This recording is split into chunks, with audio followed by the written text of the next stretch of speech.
बिस्मिल्लाहिर्रहमानिर्रहीम। लाखों करोड़ों दुरूदो सलाम मोहम्मद मुस्तफ़ा सल्लल्लाहु अलैहि वसल्लम और आले मोहम्मद पर। मैं हूं उमर दराज गोंदल। सुप्रीम कोर्ट में जो आज पूरे मुल्क से इंसदाद दहशतगर्दी अदालत के जजेस को बुलाया गया था, वो भी खबर आ गई है। जुडिशल कमीशन का एक और इजलास बुला लिया गया है।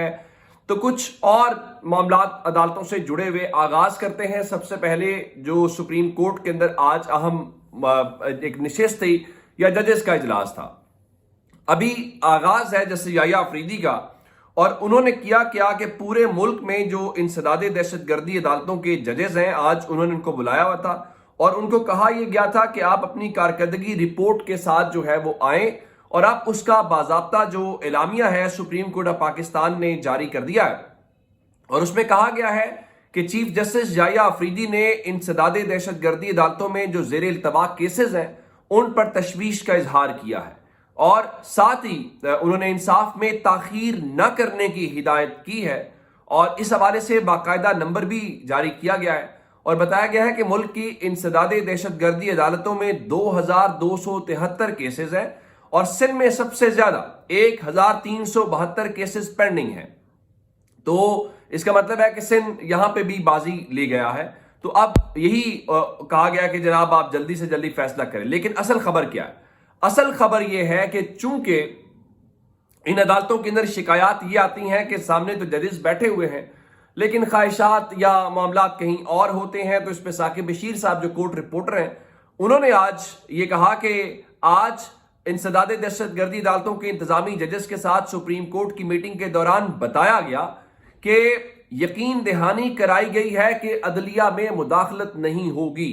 जस्टिस याह्या अफरीदी ने आज जजेस के दरमियान ये कहा है कि अदलिया में मुदाखलत नहीं होगी। और आप जानते हैं कि इंसदाद दहशतगर्दी अदालतों में क्या कुछ होता है। उसके लिए वो सरगोदा वाली जो अदालत के जज हैं, उनकी अदालत के बाहर क्या हुआ था और जज साहब की फैमिली के साथ क्या हुआ था, जज साहब को किसने मुलाकात के लिए बुलाया था।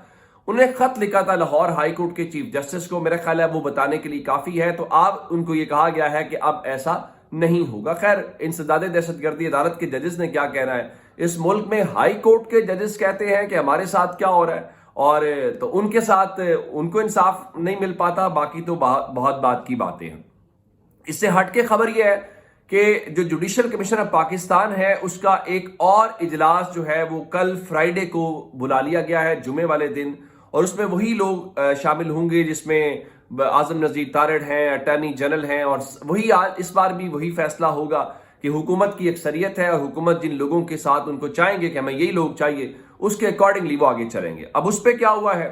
उस पर यह हुआ है कि सिंध हाई कोर्ट के हवाले से बताया गया है कि वहां पे जो कॉन्स्टिट्यूशनल बेंचेस बनने हैं उससे मुतालिक ये जुडिशल कमीशन ऑफ पाकिस्तान का इजलास फ्राइडे को बुलाया गया है। उसकी वजह यह है कि सिंध असेंबली ने इस बारे में करारदाद मंजूर कर दी थी और उस करारदाद की रोशनी में आगे अब बेंचेस बनने हैं। और चूंकि विफाक में तो हर सूरत बनने ही बनने थे 26वीं तरमीम के हवाले से, लेकिन उसके अंदर ये ऐड किया गया था कि सूबों के अंदर जो है वो सूबाई असेंबलियां करारदादें मंजूर करेंगी और उन करारदादों की रोशनी के अंदर जो है ये आईनी तरमीम के बाद जो है वो ये आईनी बेंचेस बनेंगे। तो सिंध असेंबली कर चुकी है। अब चलते हैं आगे। अगली बात यह है कि इमरान खान और बुशा बीबी का जो 190 मिलियन पाउंड वाला केस है उसमें बर्रियत की दरखास्तों के ऊपर आज समाअत हुई, जिसमें जस्टिस आमिर फारूक और जस्टिस मियां गुल हसन औरंगजेब ने समाअत की। चूंकि अदालत ने इसके ऊपर रोक रखा था, जो एहतसाब अदालत है, कि आप उसका हतमी फैसला नहीं करेंगे। और आज उस बारे में जब समाअत हुई तो इमरान खान के वकील ने बताया कि नैब ने दिसंबर 2023 में 8 मुल्जिमान के खिलाफ रेफरेंस दायर किया और 27 फरवरी को 2 मुल्जिमान इमरान खान और बुशा बीबी के ऊपर जो चार्ज है वो फ्रेम किया गया। उनके इस हवाले से जो प्रोसिक्यूटर नैब थे अमजद परवेज, उन्होंने कहा जी हमारा मौकिफ ये है कि जब ये जगह मुंतकिल हुई तो ट्रस्ट मौजूद ही नहीं था और एहतसाब अदालत ने मेरिट्स की बुनियाद के ऊपर फैसला नहीं दिया। यानी नैब का प्रोसिक्यूटर भी ये कह रहा है कि जी वो मेरिट्स की बुनियाद के ऊपर फैसला नहीं दिया। अगर मेरिट्स की बुनियाद के ऊपर फैसला नहीं दिया तो फिर तो ये होना चाहिए था कि इमरान खान और बुशा बीबी को आज इंसाफ मिलता। लेकिन फैसला क्या है वो भी बताता हूं। तो जस्टिस मियां गुल हसन औरंगजेब ने फिर पूछा कि जो ट्रस्ट है अभी तो मौजूद नहीं है ऑपरेशन ऑफ लॉ के लिहाज से, वो तो इसको रजिस्टर नहीं कर रहे। तो इमरान खान के वकील ने कहा जी अभी यही हमारा केस जेल इल्तवा है। तो जस्टिस आमिर फारूक ने कहा आप इस मौके पर आकर क्यों बर्रियत की दरखास्त दायर की? तो इमरान खान के वकील ने कहा क्योंकि नैब तरमीम केस का फैसला सुप्रीम कोर्ट ने जारी किया और सुप्रीम कोर्ट के फैसले के बाद नैब तरमीम बहाल हुई हैं اور اب نیب ترمیم بحال ہونے کے بعد جو کابینہ کا فیصلہ ہے اس کو تحفظ حاصل ہے، اور این سی اے کی جانب سے کیا فریزنگ یا ڈی فریزنگ آرڈر سامنے نہیں ہے، ابھی تک ان کی بھی تفتیش مکمل نہیں ہوئی، تو ان کا جب تک میرا ذاتی مفاد نہ ہو، کابینہ کا جو فیصلہ ہے اس کو نیب ترمیم سے تحفظ دے دیا گیا، تو جس کے بعد عدالت نے نیب ترمیم دکھانے کی ہدایت کی۔ جس طرح میں نے آپ کو بتایا کہ ہونا تو یہ چاہیے تھا کہ جب نیب پروسیکیوٹر خود مان رہا ہے کہ جناب عدالت نے میرٹس کے اوپر فیصلہ نہیں دیا، تو جیسے عامر فاروق صاحب نے پھر سوال کیا کہ دیکھیے آپ کا گراؤنڈ یہی ہے نا، کیونکہ ذاتی مفاد ثابت نہیں ہوا تو اس لیے بریت کی درخواست منظور کی جائے۔ تو عمران خان کے وکیل نے کہا ہم 2 ہی ہیں جن کے خلاف یہ ٹرائل چل رہا ہے، باقی 6 تو اشتہاری ہیں۔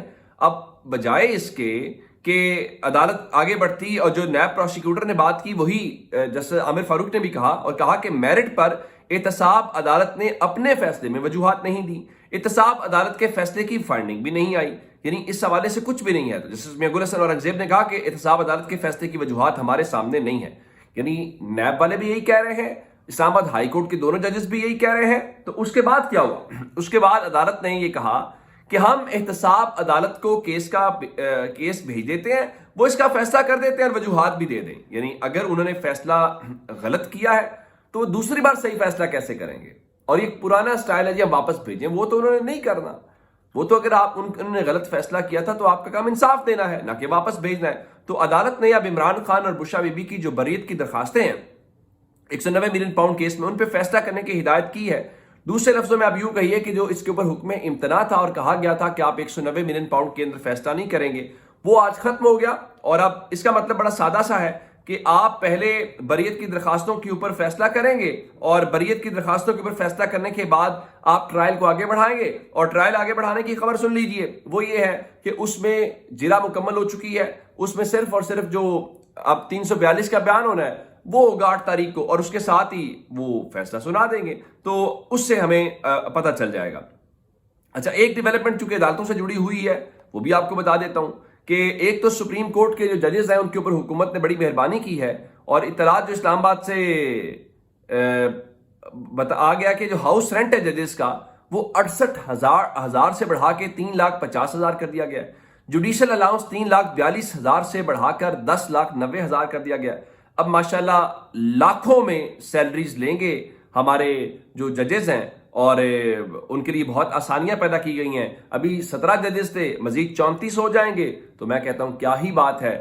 اس کا مطلب ہے کہ مشکل فیصلے آپ کے اور میرے لیے ہیں، وہاں پہ تو ستہ خیرہ ہیں۔